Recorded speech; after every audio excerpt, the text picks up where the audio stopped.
When Apollo 11 launched on July 16, 1969, an estimated 500,000 people gathered near Cape Canaveral in Florida just to watch the rocket leave the ground.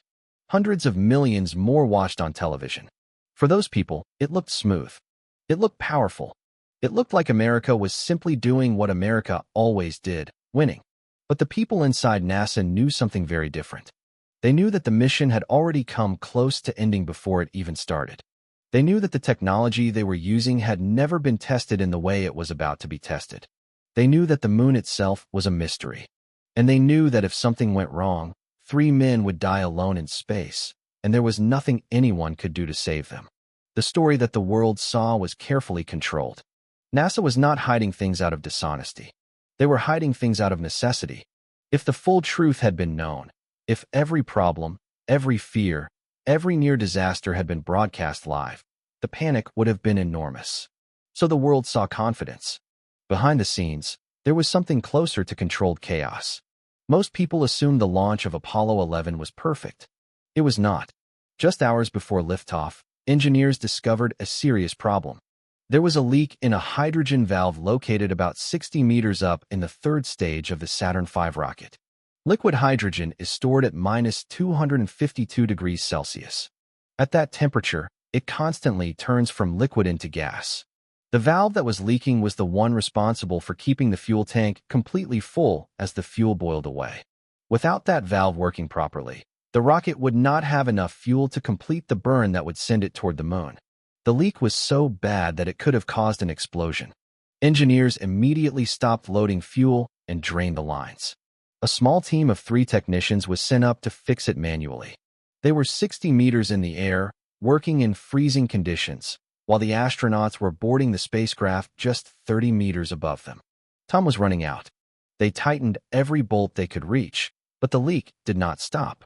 So they did something that was not in any manual. They poured water from a nearby eye wash station directly onto the leaking valve. The water froze instantly in the extreme cold. The ice sealed the leak, but it also made the valve completely impossible to use again. Now they had a sealed tank, but no way to keep topping it up as the hydrogen boiled off. Engineers came up with a new plan on the spot. They decided to use the main fill valve, a valve that was never designed for that purpose, to do the job instead. For the final hours before launch, 2 engineers took turns manually opening and closing that valve, watching a fuel gauge, and keeping the tank at the right level like someone trying to keep a bathtub from draining by turning a tap on and off. It worked. But nobody watching on television knew any of it was happening. Inside the command module, Neil Armstrong, Buzz Aldrin, and Michael Collins sat in silence waiting for launch. They were not breathing normal air. Normal air is about 78% nitrogen and 21% oxygen. The astronauts were breathing a mixture of 60% oxygen and 40% nitrogen, pressurized at 16 pounds per square inch. This was a decision that had come directly from the tragedy of Apollo 1, 2 years earlier. In January 1967, 3 astronauts, Gus Grissom, Ed White, and Roger Chaffee, had been killed in a fire inside their spacecraft during a routine test on the launch pad. The module had been filled with pure oxygen, and when a spark ignited, the fire spread with terrifying speed. All 3 men died within seconds. It was one of the darkest moments in NASA's history. After that fire, NASA changed the gas mixture used during launch to make it less likely to burn. But the new mixture created a different problem. Because normal air contains a lot of nitrogen, the human body naturally has nitrogen dissolved into the blood. When cabin pressure drops, as it does during spaceflight, that nitrogen can form tiny bubbles inside the blood and joints. It is the same condition that deep-sea divers get when they surface too quickly. It is called decompression sickness, and it can be fatal. To prevent this, every astronaut had to breathe pure oxygen for roughly 2 hours before boarding the spacecraft. This was to flush the nitrogen completely out of their blood before the pressure dropped. This is why, in the famous footage of the astronauts walking to the rocket, they are each carrying what looks like a small suitcase. Those are portable oxygen units. They were essentially pre-breathing their way to safety before they even left the ground. Once the rocket launched and reached orbit around Earth, the crew had to prepare for the most dangerous single-engine burn of the entire mission. It was called translunar injection. This was the burn that would take them out of Earth's orbit and send them toward the moon. It required extremely precise timing and speed. If the engine burned for even 1 second too long or too short, the trajectory would be wrong. Too slow, and they would not escape Earth's gravity properly. Too fast, and they would fly past the moon entirely and drift into deep space with no way to return. The Saturn V's third-stage engine had to burn for exactly 5 minutes and 48 seconds. It had to add exactly 3.05 kilometers per second to the spacecraft's speed. The result had to be so precise that the spacecraft would arrive at the exact point in space where the moon would be 3 days later, not where the moon was at the moment of the burn, but where it would be after 3 days of travel. It is the equivalent of throwing a ball not at a moving target, but at where that moving target will be in 72 hours. The burn went perfectly. The spacecraft went from about 28,000 kilometers per hour to nearly 40,000 kilometers per hour in less than 6 minutes. And then the engines cut off, and everything went quiet. For most of the 3-day journey, the crew did not use their engines at all. They simply coasted through space, pulled gradually by the moon's gravity as they got closer. This was called the free return trajectory. It was a safety net built into the physics of the mission. If the main engine failed completely, the moon's gravity would still pull the spacecraft around behind it and sling it back toward Earth. The astronauts would survive. It would not be a moon landing, but they would come home. Between the Earth and the moon, there is something called the Van Allen radiation belts. These are 2 rings of high-energy particles trapped by Earth's magnetic field. They completely surround the planet. Any spacecraft traveling from Earth to the moon must pass through them. In the 1960s, scientists were genuinely afraid of what the radiation inside those belts might do to a human being. Nobody had ever passed through them in a spacecraft before. Some scientists feared the radiation was strong enough to cause immediate sickness. Others worried it might interfere with the spacecraft's computers. A few even suggested trying to physically destroy part of the belts with nuclear explosions to create a safe passage. And incredibly, the United States government actually tested this idea. They detonated a nuclear weapon in space as part of a mission called Starfish Prime. It did not create a safe path. It actually added more radiation to the belts.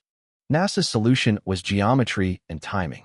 A team of mathematicians, many of them women who were among the first generation of NASA's computer programmers, calculated a precise path through the outer edge of the belts where the radiation was significantly weaker. The spacecraft was angled and timed so that it entered and exited at the thinnest, least dangerous part of the belts. The crossing took about 30 minutes. The astronauts received a dose of radiation during that crossing, but it was within survivable limits. None of them developed acute radiation sickness. But none of them were completely in the clear either. The long-term health effects of that radiation exposure remained a concern for the rest of their lives. For navigation, the Apollo 11 spacecraft used a computer called the Apollo Guidance Computer. It was considered a marvel of technology for its time. It was roughly the size of a briefcase. It had 4 kilobytes of working memory. To put that in perspective, a single low-quality photograph on a modern smartphone requires more memory than the entire Apollo Guidance Computer had to work with. This computer had to do everything. It tracked the spacecraft's position and speed. It calculated engine burn times. It controlled the orientation of the craft. It monitored systems. And it did all of this using memory that had literally been woven by hand into copper wire by teams of women working in a factory in Massachusetts. To know where they were in space, a place with no landmarks, no roads, and no visible reference points, the crew used a combination of this computer and a sextant. A sextant is a tool that sailors used centuries ago to navigate by measuring the angles between stars. Michael Collins used it aboard the command module to line up specific stars from a catalog of 37 stored in the computer's memory. By measuring the exact angle between a star and the edge of the Earth or Moon, he could correct the computer's internal sense of position and make sure the spacecraft was still on course. This was not a backup method. This was the primary navigation system for one of the most important missions in human history. It worked because of extraordinary human skill, not because the technology was flawless. When it came time to actually land on the moon, nobody on Earth knew exactly what they were landing on. In the years before Apollo 11, Scientists had debated seriously and at length about what the lunar surface was actually made of. One of the most prominent theories, put forward by a respected astrophysicist named Thomas Gold, was that the moon was covered in a deep layer of very fine dust. Billions of years of tiny meteorites had ground the rock into powder, he argued, and in the vacuum of the moon, that powder would pile up into loose, fragile structures. He called them fairy castles. His concern was not poetic, it was practical. He believed the lunar surface might behave like quicksand. A spacecraft landing on it might simply sink. The astronauts inside would be buried. Other scientists worried that the moon's soil might be chemically reactive. The surface had never been exposed to anything from Earth. No oxygen, no moisture, no organic material. Some feared that the moment the hot exhaust from the landing engine touched the soil, it might trigger a violent chemical reaction. NASA could not prove these theories wrong. Nobody could, because nobody had ever been there. So the engineers designed around every possibility. The landing legs of the lunar module were spread wide to distribute the weight across a large area. Each leg had a wide, circular footpad, almost like a snowshoe, specifically designed to prevent the spacecraft from sinking.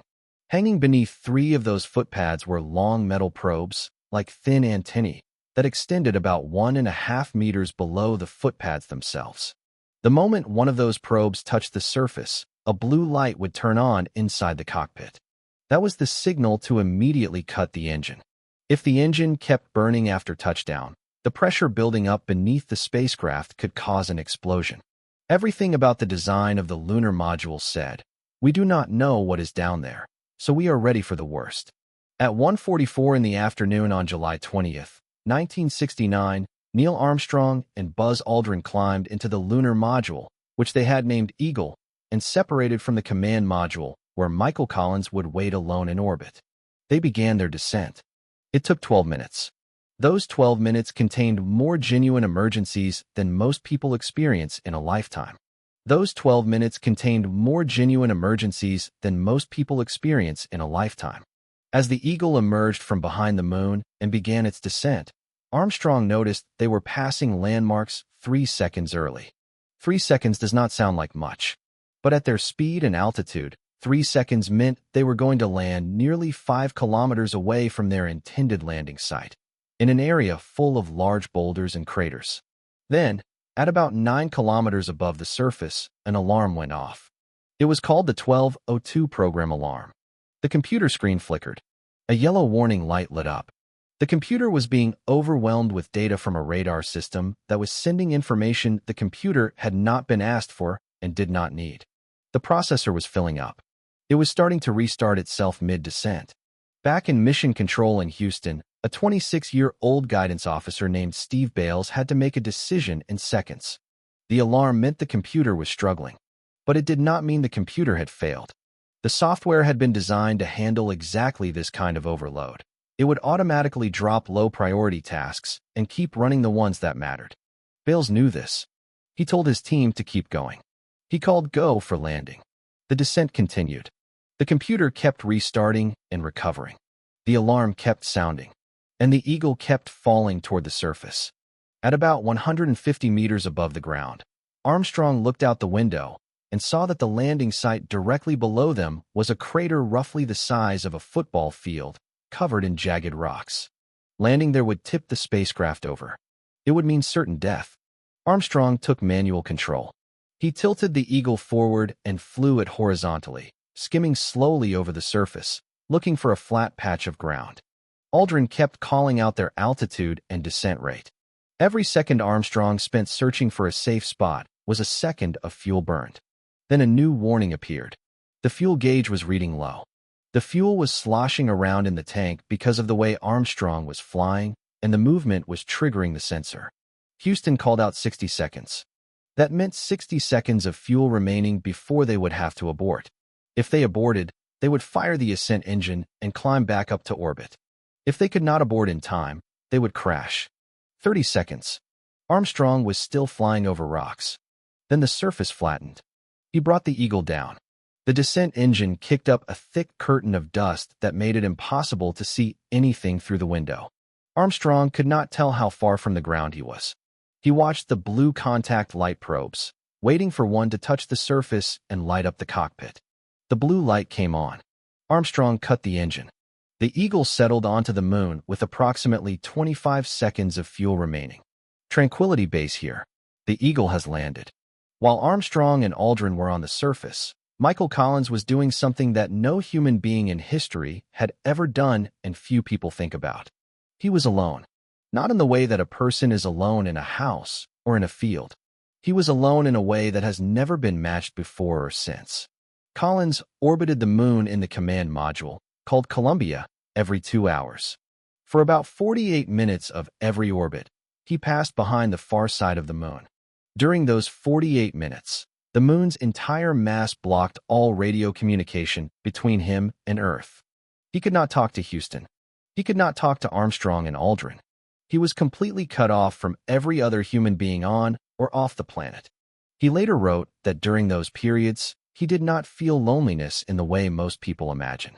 He said he felt something closer to awareness, a profound, clear sense of exactly where he was and how completely separate he was from everything else. He was the most isolated human being who had ever lived. And he orbited that way, alone, for 21 hours while his crewmates were on the surface. What Collins also had to carry was a different kind of weight. He had a card inside the command module with a list of scenarios. The list told him what to do in different situations. Most of those situations were manageable. But one scenario on that list was the one he could not stop thinking about. It said what he should do if Armstrong and Aldrin could not lift off from the surface. If the ascent engine failed, if the spacecraft tipped over, if something went wrong during their time on the moon, Collins would have to leave. He would have to fire his engine, leave lunar orbit, and begin the 3-day journey back to Earth. Alone. He would return as the only survivor of the mission. Armstrong and Aldrin would remain on the moon forever. NASA had already prepared a speech for President Nixon to read to the nation in that situation. Collins never had to use his emergency plan, but he knew it was there.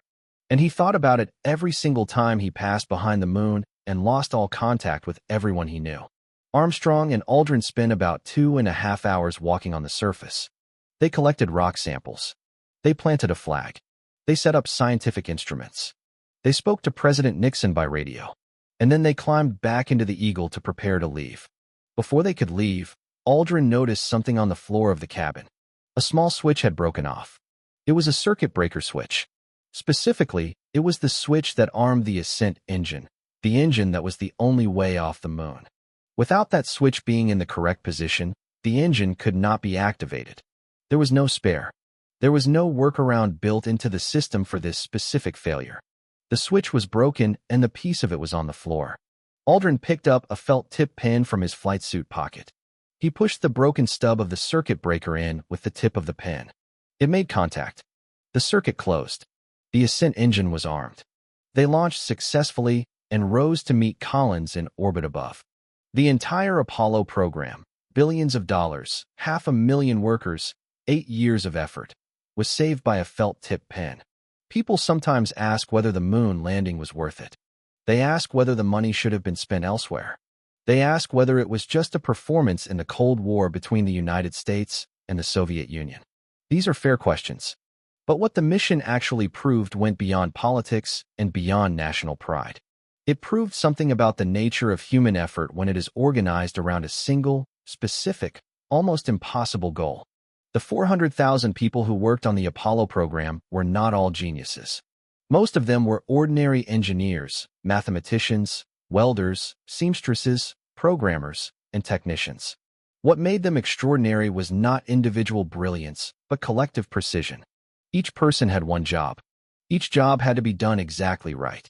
There was no room for approximately right. Approximately right, in space, means dead. The seamstresses who sewed the space suits worked under magnification.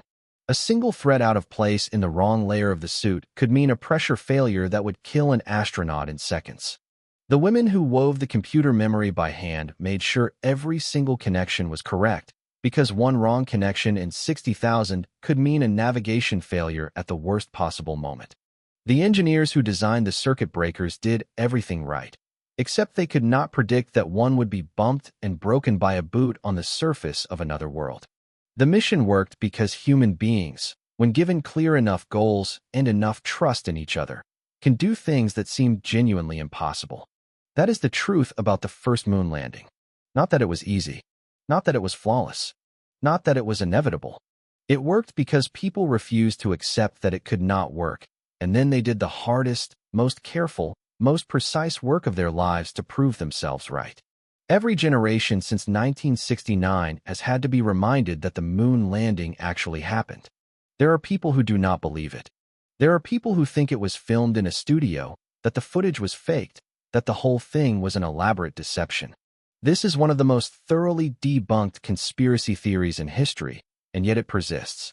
The truth, ironically, is that the real story is far more interesting than any conspiracy theory. No conspiracy could have kept 400,000 people silent. No film studio in 1969 had the technology to fake the footage convincingly. The retroreflectors placed on the lunar surface by Armstrong and Aldrin are still there. Any observatory with a powerful enough laser can bounce a beam off them and receive it back, confirming to this day that something human-made is sitting on the moon. The truth is that it happened. And the truth is that it nearly did not happen, not once but dozens of times, because of a leaking valve and a broken circuit breaker and an overloaded computer and 25 seconds of fuel and one quiet man alone behind the moon. The first moon landing was not a triumph of a nation. It was a triumph of people, specific, nervous, brilliant, ordinary, terrified, determined people, who decided that this one impossible thing was going to happen and then made it happen anyway.